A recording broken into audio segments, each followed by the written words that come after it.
This is HOA. Karen gets denied. And I have the paper trail. I do not care what you think you paid. Monica Hall stood in my driveway with her arms crossed, staring at the pallet of cedar fence panels like I had just unloaded a truckload of contraband. The contractor, a guy named Tim, stood next to his truck with a measuring tape in one hand and a look on his face that said he had seen this before. Monica stepped closer to the pallet, her red cardigan flapping in the wind, and pointed at the slats. She said the style was wrong, the height was probably wrong, and I was already in violation for having materials on site without final approval. I asked her what she meant by final approval. She pulled out her phone and tapped the screen like she was reading a legal brief. According to her, the Parkside Community Association required written sign-off from the Architectural Review Committee before any fence materials could be delivered. I told her I had submitted my application 3 weeks ago and received approval by email.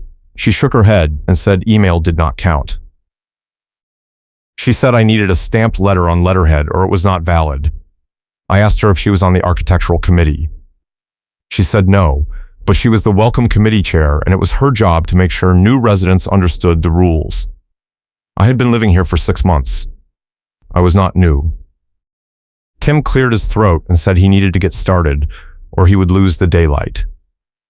Monica turned to him and said if he touched one board before I had proper documentation, she would call a tow truck and have his vehicle removed from the property. Tim looked at me. I looked at Monica.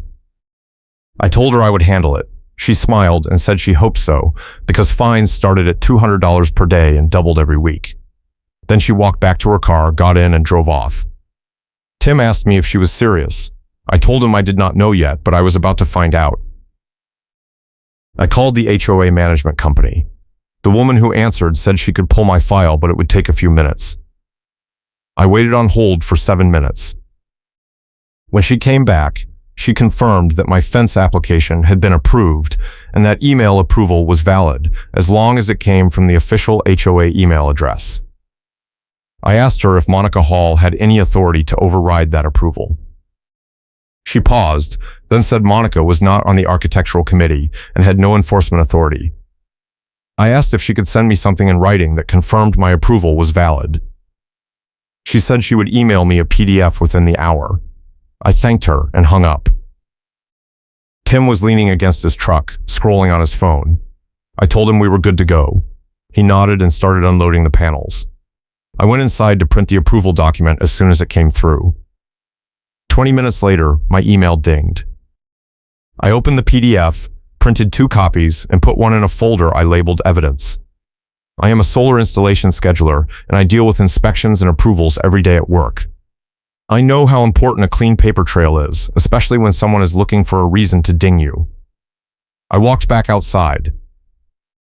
Tim had already set up the string line along the property boundary and was marking post holes with spray paint. I heard a car door slam. Monica was back. She walked straight toward Tim, holding her phone up like she was recording. She asked him if he had confirmation that the fence materials were compliant. Tim ignored her and kept marking the ground. She stepped in front of him and said if he did not stop immediately, she would file a complaint with the city and have his contractor license reviewed. I stepped between them and held up the printed approval letter. I told her the HOA management company confirmed my approval was valid and she had no authority to interfere. She glanced at the letter and laughed. She said, "Your paperwork is cute, mine has a letterhead." She pulled a folded notice from her pocket and handed it to me. It was a violation notice with the Parkside Community Association logo at the top. It said I was in violation of Section 14.3 of the community bylaws for unauthorized construction activity and failure to provide advance notice to adjacent property owners. The fine was $300, payable within 10 days, or it would escalate to $600. I read it twice. I asked her who signed it. She pointed to a signature at the bottom. It was hers. I asked her again if she was on the Architectural Committee. She said no, but as Welcome Committee chair, she had the authority to issue courtesy notices for rule violations. I told her a courtesy notice was not the same as an official violation. She said it was official enough, and if I wanted to challenge it, I could request a hearing with the board. Then she turned and walked back to her car. Tim was staring at me. He asked if I wanted him to pack up. I told him no. I told him to keep working. I was not paying a fine for something I had already been approved to do. I took the notice inside and added it to my evidence folder. Then I drafted an email to the management company with the notice attached and asked them to confirm whether Monica had the authority to issue violations. I sent it and went back outside. Tim had already dug the first 2 post holes. The clouds were getting darker and the wind was picking up. It looked like a storm was coming. The next morning, I woke up to another email from the management company. They confirmed that Monica did not have the authority to issue violation notices and that her courtesy notice had no legal standing. They said they would contact her directly and remind her of the proper procedures. I printed the email and added it to the folder. I felt good for about 10 minutes. Then I walked outside and saw 2 orange traffic cones blocking the end of my driveway. I moved them to the side. An hour later, they were back. I moved them again. By noon, Monica had placed them in front of my garage door. I called the management company and asked if there was a rule about blocking driveways. The woman I spoke to said no, and that I should call the police if someone was preventing me from leaving my property. I took a photo of the cones and sent it to the management company with a timestamp. Then I moved the cones to the curb and went back inside. Tim showed up at 1 in the afternoon. He looked nervous. He said Monica had shown up at his truck that morning while he was at another job site and told him she had filed a complaint with the city about unpermitted work. He said he checked with the city and there was no complaint on file, but he was worried she would keep harassing him. I told him I would handle it. He said he appreciated it, but if she showed up again, he was done. He said he could not afford to have his license flagged over someone's vendetta. I understood. I told him to finish what he could today and I would figure out the rest. He nodded and got back to work. By 3 in the afternoon, he had set 4 posts and poured concrete into the holes. The fence was starting to take shape. Then Monica came back. This time, she had a clipboard and a tape measure. She walked straight to the fence line and started measuring the distance from the post to the property boundary. Tim stopped working and watched her. I walked over and asked her what she was doing. She said she was conducting a compliance check to ensure the fence was within the required setback. I told her the fence was on my property and she had no right to measure it. She said the HOA bylaws required all structures to be set back at least 6 inches from the property line, and she had every right to verify compliance. I asked her if she had a survey. She said she did not need one because she knew where the property line was. I told her that was not how property lines worked. She ignored me and kept measuring. She wrote something on her clipboard, then turned to me and said the fence was over the line by at least 4 inches.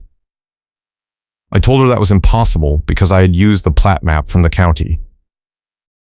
She said the plat map was outdated and the actual boundary had shifted over time. I asked her if she had any evidence of that. She said she did not need evidence because she had been living in the neighborhood for 12 years and she knew every property line by heart. Tim muttered something under his breath. Monica turned to him and said if he had something to say, he should say it to her face.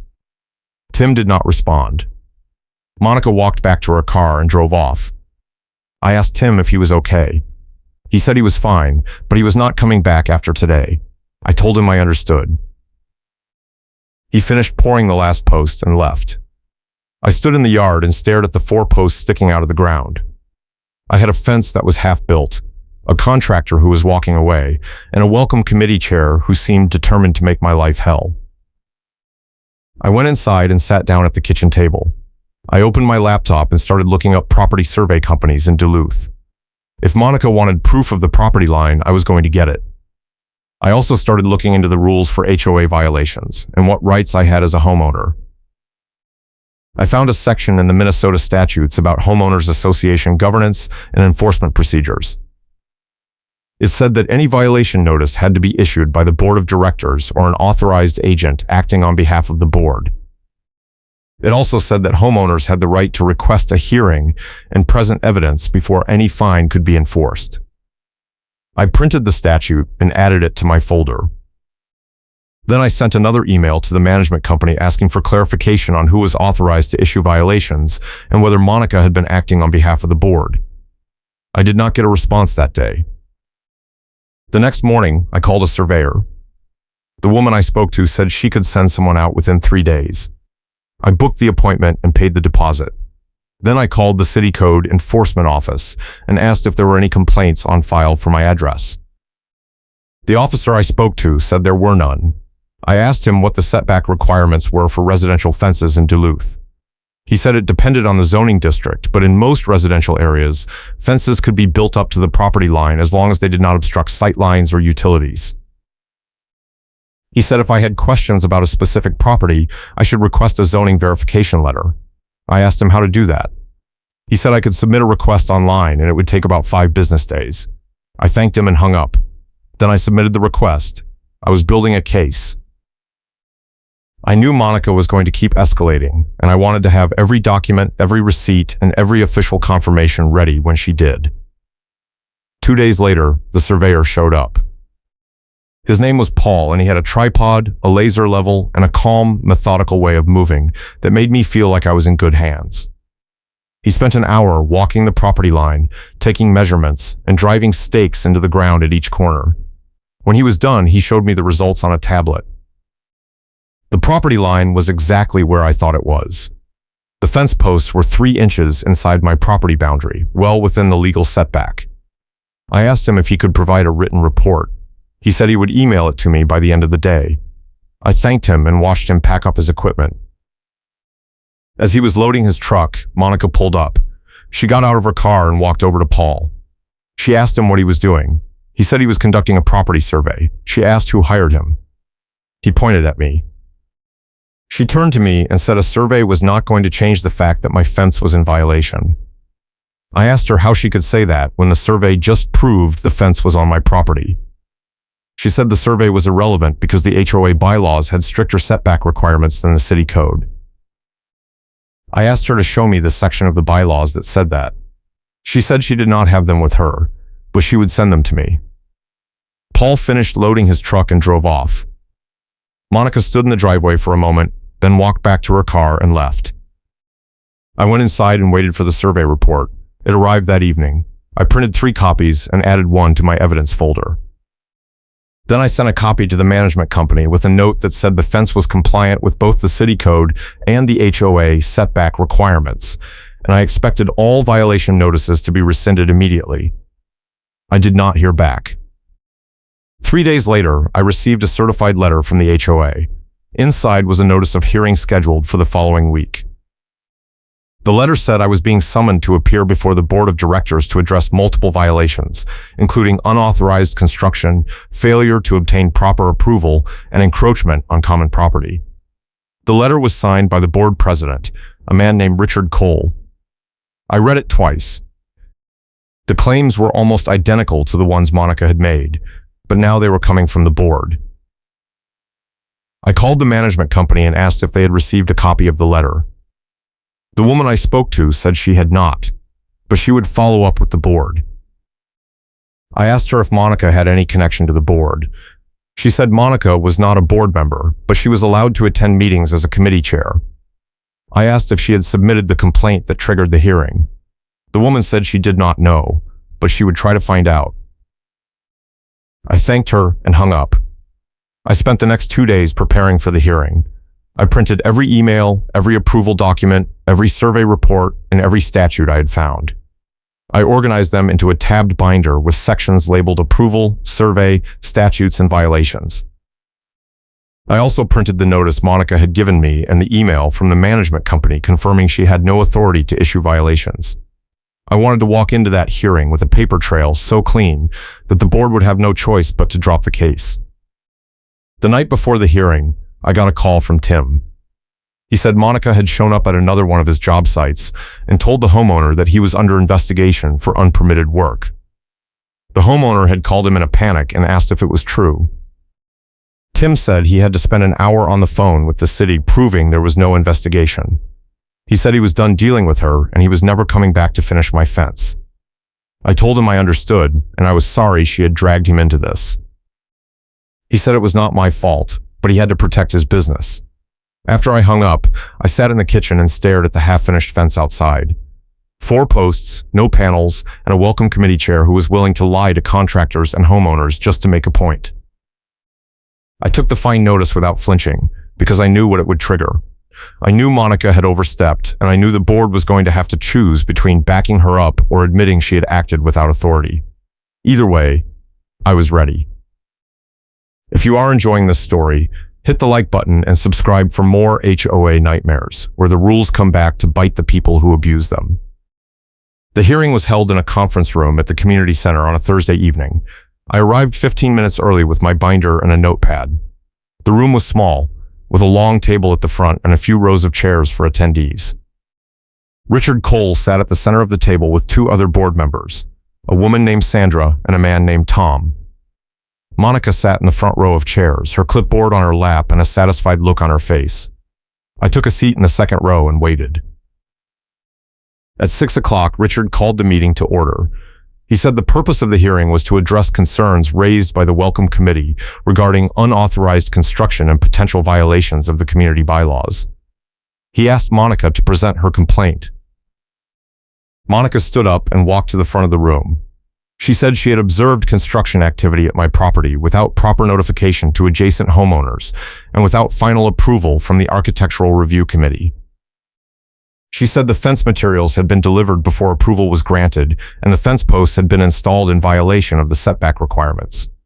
She said she had attempted to resolve the issue informally, but I had refused to cooperate. She said the community standards were clear and I needed to be held accountable. When she finished, Richard thanked her and asked if I wanted to respond. I stood up and walked to the front. I opened my binder and turned to the first tab. I said I had received written approval from the Architectural Review Committee on the date listed in the email, which was 3 weeks before the materials were delivered. I handed Richard a copy of the email.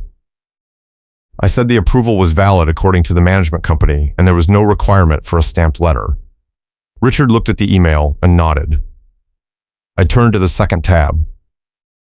I said I had hired a licensed surveyor to verify the property line, and the survey confirmed that the fence posts were 3 inches inside my property boundary, well within the city setback requirements and the HOA setback requirements. I handed Richard a copy of the survey report. He looked at it for a moment, then passed it to Sandra. I turned to the third tab. I said the violation notice I received from Monica was issued without board authorization, and the management company had confirmed in writing that she did not have the authority to issue violations. I handed Richard a copy of the email from the management company. Monica stood up and said, "This conversation is not a debate, it is a directive." She said the board had the authority to enforce the rules and I was wasting their time with paperwork. Richard held up his hand and asked her to sit down. He said the board needed to review the documents and discuss the matter before making a decision. Monica sat down, but she looked furious. Richard asked if there were any other concerns. Tom, the other board member, asked if I had notified my neighbors before starting construction. I said I had not because the bylaws did not require neighbor notification for fences under 6 feet in height, and my fence was 5 feet 8 inches. Tom nodded and said that was correct. Sandra asked if the fence design had been approved. I turned to the first tab again and showed her the approval email, which included a description of the fence style and materials. She nodded and said it looked fine. Richard asked if anyone else had questions. No one spoke. He said the board would take a short recess to discuss the matter and reconvene in 10 minutes. Monica followed them out of the room. I sat down and waited. I could hear voices in the hallway, but I could not make out the words. 10 minutes later, the board returned. Richard sat down and said the board had reviewed the documents and determined that the fence was in compliance with the approved design and the setback requirements. He said the violation notice issued by Monica was not valid and would be rescinded. He said I was free to complete the construction and there would be no fines. Monica stood up and said, "This conversation is not a debate, it is a directive." She said the board was making a mistake and the fence was clearly over the line. Richard said the survey proved otherwise and the decision was final. Monica grabbed her clipboard and walked out of the room. The door slammed behind her. Richard looked at me and said he apologized for the confusion and the board would be reviewing the procedures for issuing violation notices to prevent this from happening again. I thanked him and left. As I walked to my car, I saw Monica standing by her vehicle, talking on her phone. She looked at me and her expression was pure rage. I got in my car and drove home. I thought that would be the end of it. I was wrong. 2 days after the hearing, I received another certified letter. This time it was not from the HOA. It was a small claims filing from Monica Hall. She was suing me for trespassing, property damage, and intentional infliction of emotional distress. The amount she was claiming was $4,900, just under the small claims limit. I read the filing 3 times. The trespassing claim said I had placed survey stakes on her property without permission. The property damage claim said my contractor had damaged her lawn with vehicle tire marks. The emotional distress claim said I had harassed her and caused her severe anxiety. None of it was true. The survey stakes were on my property. Tim's truck had never been on her lawn. And I had not harassed anyone.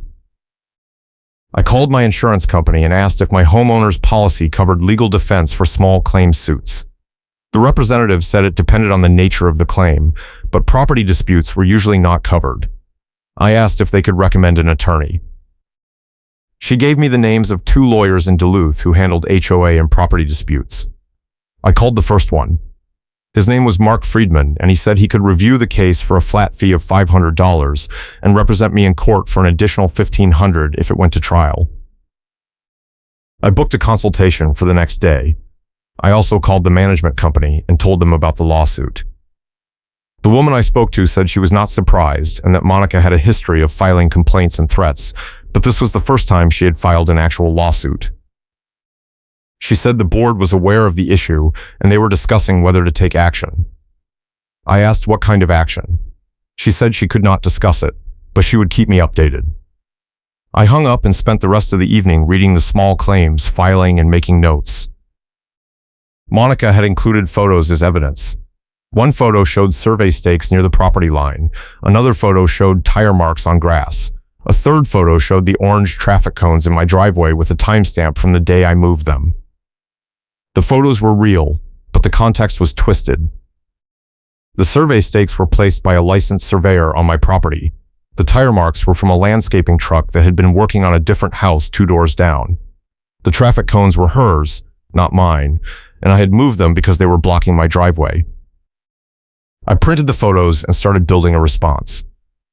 The next day, I met with Mark Friedman. He reviewed the filing and asked me to walk him through the timeline. I showed him my evidence binder with the approval emails, the survey report, the management company emails, and the notice from the hearing. He asked if I had any witnesses. I told him about Tim, but I said he probably would not want to get involved because Monica had already harassed him. Mark said that was fine, and that the survey report and the hearing decision would be enough to counter the trespassing and property damage claims. He said the emotional distress claim was weak because Monica had no medical records or documentation to support it. He asked if I had any recordings or written communication with Monica. I told him I did not have recordings, but I had the violation notice she gave me in the emails from the management company. He said that was good. He also asked if I had filed any complaints against Monica. I said I had not. He said I should consider filing a complaint with the management company and requesting that the board take disciplinary action. He said it would create a record and show that Monica was the aggressor, not me. I told him I would do that. He said he would draft a response to the small claims filing and we would file it within the deadline. I thanked him and left. On the way home, I stopped at the community center and asked if there was a form for filing a complaint against an HOA member. The woman at the front desk gave me a blank form and told me to submit it to the management company. I filled it out in my car. I described every interaction with Monica, every violation notice, every threat, every cone placement, and every lie she had told to Tim and his clients. I attached copies of the emails, the survey report, and the hearing decision. I drove to the management company office and handed the form to the receptionist. She said someone would follow up within 5 business days. I went home and waited. A week later, I received a call from the management company. The woman I spoke to said the board had reviewed my complaint and Monica's lawsuit, and they had decided to schedule a special meeting to address the matter. She said the meeting would be held in 3 days, and both Monica and I were invited to attend. I asked if Monica would be disciplined. She said she could not comment on personnel matters, but the board was taking the situation seriously. I asked if I needed to bring my attorney. She said it was not required, but I was welcome to bring anyone I wanted. I called Mark and told him about the meeting. He said he would attend with me. The night of the meeting, I arrived at the community center with Mark and my evidence binder. Monica was already there, sitting in the front row with her clipboard and a man I did not recognize. Mark whispered that the man was probably her attorney. Richard called the meeting to order and said the purpose of the special meeting was to review complaints filed by both parties and determine whether any disciplinary action was warranted. He asked Monica to speak first. Monica stood up and said I had been harassing her since the day I moved in. She said I had ignored her attempts to help me understand the community rules and had retaliated by filing a frivolous complaint. She said the lawsuit was a last resort to protect herself and her property. She said the board needed to hold me accountable. When she finished, Richard asked me to respond. I stood up and Mark stood with me. Mark introduced himself and said he was representing me in the small claims case. He said the evidence showed that Monica had issued unauthorized violation notices, harassed my contractor, filed false complaints with the city, and blocked my driveway with traffic cones. He said the lawsuit was baseless and appeared to be retaliation for my decision to challenge her authority. He handed Richard a packet of documents that included the timeline, the emails, the survey report, and the hearing decision. Richard reviewed the packet and passed it to Sandra and Tom.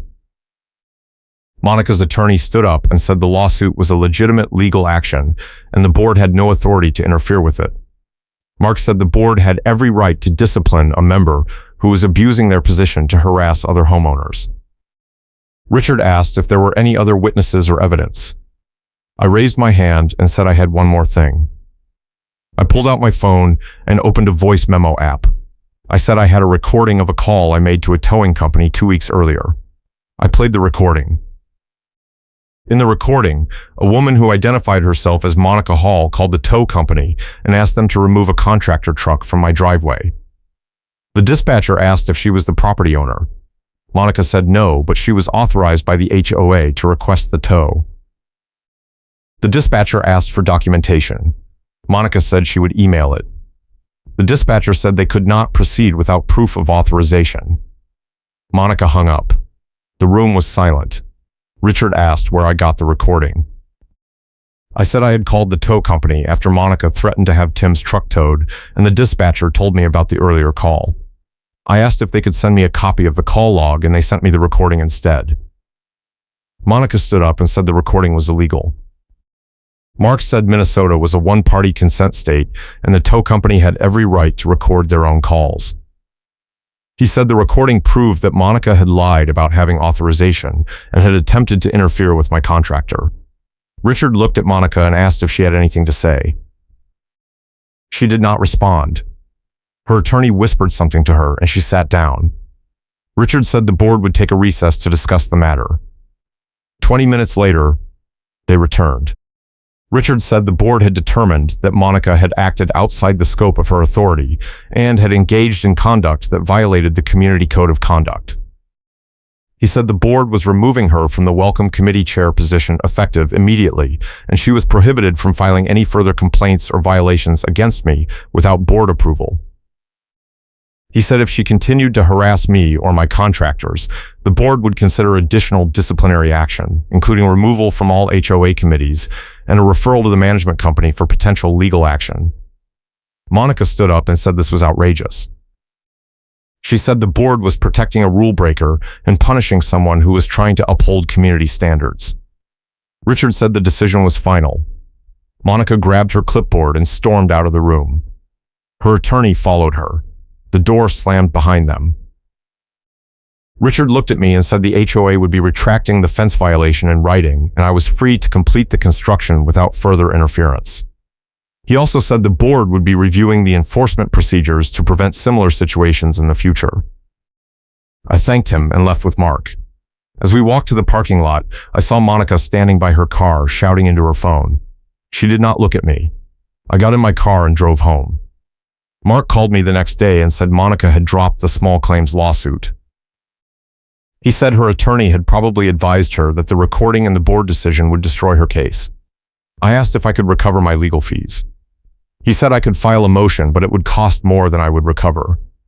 I told him to let it go. I just wanted to finish my fence and move on. I hired a new contractor. His name was James, and he had been recommended by a neighbor who lived 3 streets over. I told him the whole story. He laughed and said he had dealt with Monica before on another job, and she had tried to tell him his truck was parked illegally. He said he ignored her and finished the job without any problems. I asked him if he was willing to work with me, knowing that Monica might show up again. He said he did not care, and if she tried anything, he would call the police. I liked him immediately. James started work the following Monday. He brought a crew of 2, and they finished the fence in 3 days. The panels went up clean and level, the posts were solid, and the gate swung perfectly. On the last day, James installed the latch and the hinges and tested the gate a dozen times. He said it was one of the best fences he had built in months. I paid him in full, and he left. I stood in the backyard and looked at the fence. It was exactly what I wanted. 5 feet 8 inches tall, cedar slats, clean lines, and completely within my property boundary. I took a photo and sent it to Mark with a thank you note. He replied and said he was glad it worked out. That evening, I got a call from the management company. The woman I spoke to said the board had sent a formal letter to Monica notifying her that she was being removed from all HOA leadership positions pending a review of her conduct. She said the board had also received multiple complaints from other homeowners about Monica's behavior, including intimidation, unauthorized enforcement, and harassment. She said the board was considering whether to refer the matter to the State Consumer Protection Office for investigation. I asked what that meant. She said if the investigation found that Monica had violated homeowners' rights or misrepresented HOA authority, the state could impose fines or sanctions.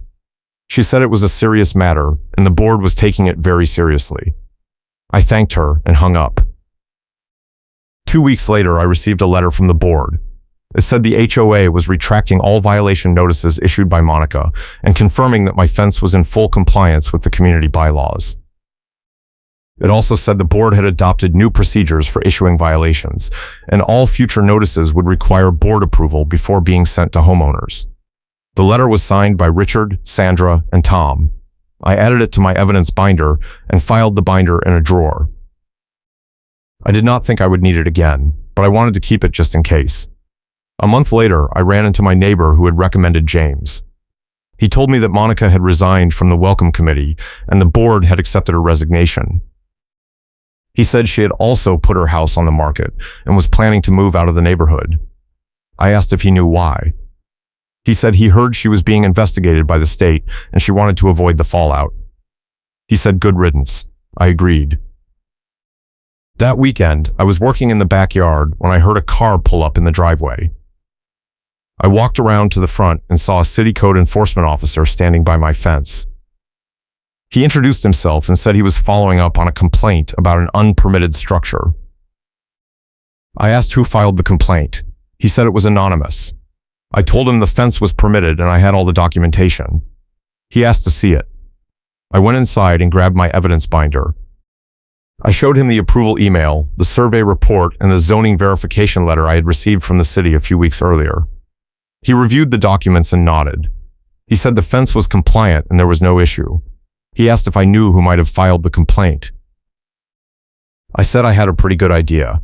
He said he would close the case and mark it as unfounded. I thanked him, and he left. I stood in the driveway and looked at the fence.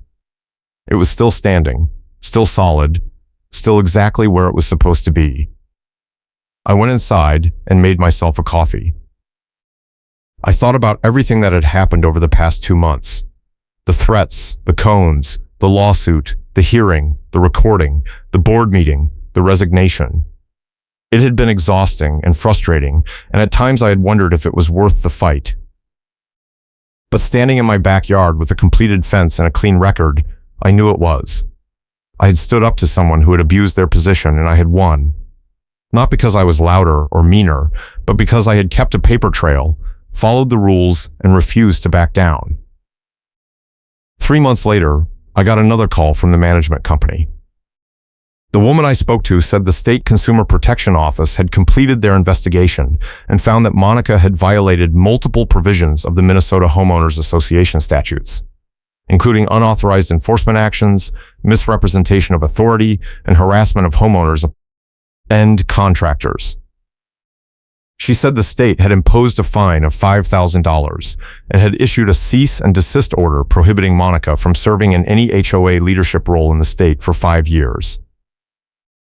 She said the HOA had also reached a settlement with me that included a formal apology and reimbursement of my legal fees. I asked if I needed to sign anything. She said the settlement documents would be mailed to me within the week. I thanked her and hung up. The settlement check arrived 10 days later. It covered the $500 I had paid Mark for the consultation, the $1,500 I had paid for the response to the small claims filing, and an additional $500 for my time and inconvenience. I deposited the check and sent a thank you email to the board. A week after that, I ran into Richard at the grocery store. He said he was glad everything had been resolved, and he apologized again for the way the situation had been handled. He said the board had learned a lot from the experience, and they were committed to making sure it never happened again. I told him I appreciated that. He asked how the fence was holding up. I said it was perfect. He smiled and said he was glad to hear it. As I was leaving the store, I saw Monica in the parking lot. She was loading groceries into her car. She looked up and saw me. For a moment, we just stared at each other. Then she got in her car and drove away. I never saw her again. The fence is still standing. The gate still swings perfectly. The survey stakes are still in the ground, marking the property line exactly where they are supposed to be. And every time I walk out to the backyard, I am reminded that sometimes the best way to deal with a bully is to stay calm, keep records, and let the system do its job. The final piece of the story came a few months later when I attended the annual HOA meeting. It was the first one I had gone to since moving in. The meeting was held in the community center and about 40 homeowners showed up. Richard called the meeting to order and reviewed the financials and the maintenance schedule. Then he opened the floor for new business. A man in the back row stood up and said he wanted to thank the board for handling the situation with Monica and for adopting new enforcement procedures. He said he had been dealing with harassment from Monica for over a year, and he was glad the board had finally taken action.